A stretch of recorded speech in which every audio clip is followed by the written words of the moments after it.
Hi there, everyone. Neva Ray again with Seeding the Movement for Growth and Change and Positivity. I'm here with my friend and associate, Deborah Gentry. Say hey. Hi, everyone. Anyway, this is our fourth installment. Is it our fourth installment? I think it is. Anyway, today we're going to talk about complacency. And I think we all know what that is. It's a false sense of security. It's kind of a smug self-satisfaction. You're not really looking about what's coming over the horizon. You're not worried about tomorrow or anything. You're just kind of happy and, blind with the status quo.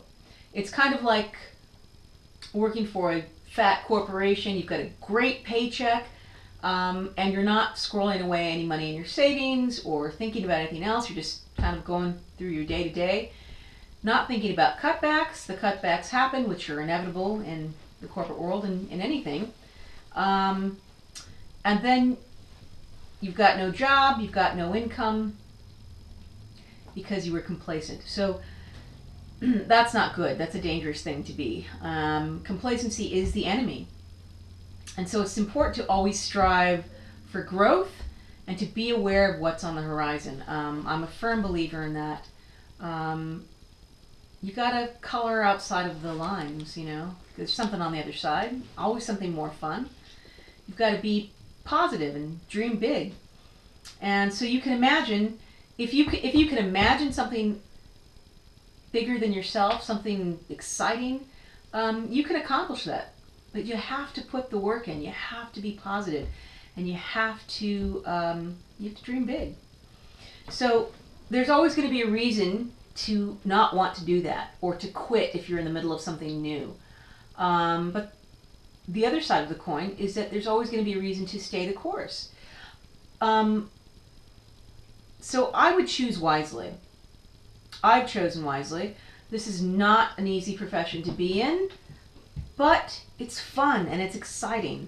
And I encourage all of you who are on a similar path or who are thinking about being on a similar path to stay the course, dream big, and, go for it. If complacency is the enemy, then I'll tell you what your ally is: belief. You have to believe in yourself. Am I right, DG? Absolutely. And, DG believes in me, and I believe in DG, and all of our tribe members that we're gathering. If you don't have someone to believe in you, and you are having trouble in believing in yourself, watch our videos, come to our YouTube channel, Healthy Abundance. Follow us on Facebook. I'm at Young Living Paradigm on Facebook. And Deborah Gentry is Young Living Essential Oils, dash Deborah Gentry. So you have to do that. You just stick with it. Stick-to-itiveness, that's the key. Growth and contribution, okay, is the key in your success, or one of the keys to your success. And what exactly is that? Well, I believe that it's all about relationships, okay? Network marketing, corporate business, your personal life, it's all about building relationships, okay? You have to tend to those in your garden. It's about building bridges. Are you a bridge builder? Ask yourself that. I'm a bridge builder by virtue of being here and speaking to you. Deborah Gentry is a bridge builder. I think you should pose those questions to yourself. Are you a bridge builder? Do you know someone who is a bridge builder? Have you facilitated any bridge building between people that you know? Do you know two people that might benefit from knowing each other? Have you brought them together and said, hey, so-and-so, I think you would benefit from knowing this person over here. Let them build a bridge together. You would facilitate that. That's what's important. And so if you have answered no to those questions, whether you're a bridge builder or if you know a bridge builder, I suggest you get off the fence and start bridge building. It's always better to build a bridge than a wall. It's always better to reach out than not. So one of the things I want to talk to you about is when I was a kid, in high school, I had a wonderful guidance counselor, Mrs. Anderson, Barbara Anderson, Babs Anderson. She was fantastic. A lot of faith in me, and her intentions were good, but she really wasn't listening to where my strengths, or rather my interests, were. I was a good student. I had great grades, and she encouraged me, as well as my parents did, to major in political science. I think they wanted an attorney. And although I think I would have been good at it, I just wasn't into it. So I didn't even make it a quarter in. But anyway, she's gone for like a leave of absence for about 3 months out of the school year, my junior year. And there was a substitute guidance counselor. I'm getting to my point. Just stay with me here. And, you know, this guidance counselor is listening to me, and I said, you know, I haven't had a chance to tell Mrs. Anderson that I really don't want to major in political science. I want to go to art school. I want to become an art director. So this woman, who's in charge of molding and encouraging young minds, told me, you're never going to inherit a bunch of money, so this is really practical, and you should go, you know, major in political science, become an attorney. That's where the money is. You know, you're smart, you can do that. I listened to her. I think I might have even mouthed off a little bit. But I continued on that path, and I went to school, and I majored in political science. I didn't even last the semester.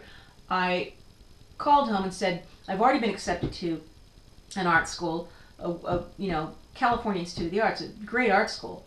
And I'm going, and Mom and Dad, do you support me? Well, you know, they supported me, but they were a little hesitant. They said, well, you know, what about majoring in political science? I said, that's not where my heart is. So they came around, I switched schools, and I believe that the path I took prepared me for where I'm at today. I colored outside the lines. I did not stay in the box. I followed my dream, my passion. And that's what I encourage you to do. And the fact that my parents allowed me to cross that bridge, you know, and they facilitated that. It took them a minute, but they did eventually. It was important to me. It's important that we encourage the people that we know, or not to squash people's dreams or say, well, yeah, I guess that's okay. There's no money in that. We're not talking about that. Money will come if that's what you're after. The important thing is to do what you're passionate about and what you love. How do you feel about that, Deborah? I think that's fantastic. See? Deborah's on board with that.